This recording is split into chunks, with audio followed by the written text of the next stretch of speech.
ডাসার উপজেলার বিভিন্ন পূজামণ্ডপ পরিদর্শন ও সনাতন ধর্মাবলম্বীদের সাথে শুভেচ্ছা বিনিময় করেন কেন্দ্রীয় বিএনপি নির্বাহী কমিটির সহ গণশিক্ষা বিষয়ক সম্পাদক আনিসুর রহমান তালুকদার খোকন। এ সময় তিনি বলেন, এই শারদীয় উৎসব যেন সুন্দরভাবে সুন্দর রূপে এই অনুষ্ঠানটি যেন শেষ করতে পারি, সেই জন্য আমরা চেষ্টা করছি আপনাদের পাশে থাকার। জনাব তারেক রহমানের নির্দেশ, বর্তমান যে বাংলাদেশ, বর্তমান যে নতুন স্বাধীনতা, সেই স্বাধীনতায় কোনো মুসলিম, হিন্দু, খ্রিস্টান, বৌদ্ধ কোনো জাতভেদ, কোনো ভেদাভেদ চাই না। আমরা কোনো বৈষম্য চাই না, ধনী গরিবের কোনো বৈষম্য চাই না। আমরা সবাই সমাজের মানুষ, আমরা সবাই মিলেমিশে একসাথে থাকতে চাই, একভাবে বাস করতে চাই। এই গণতন্ত্রের স্বাদ বাংলাদেশের প্রতিটি মানুষ যেন ভোগ করতে পারে সেটা আমরা নিশ্চিত করব।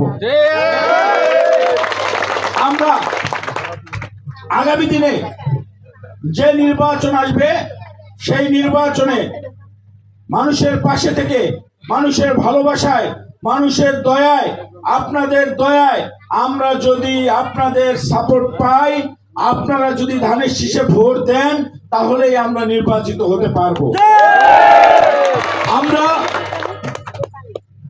আপনাদের সাথে থেকে, আপনাদের সকল সুখে দুঃখে থেকে, আপনাদের ভালোবাসা অর্জন করে আমরা বিজয়ী হতে চাই।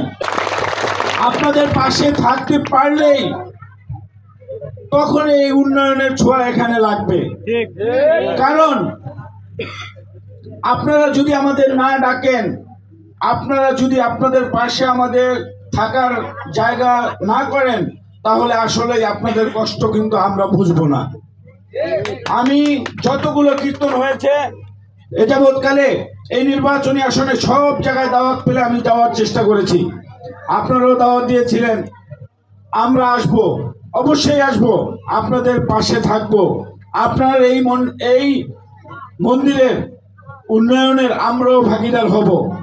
আপনারা আমাদেরকে স্মরণ করবেন।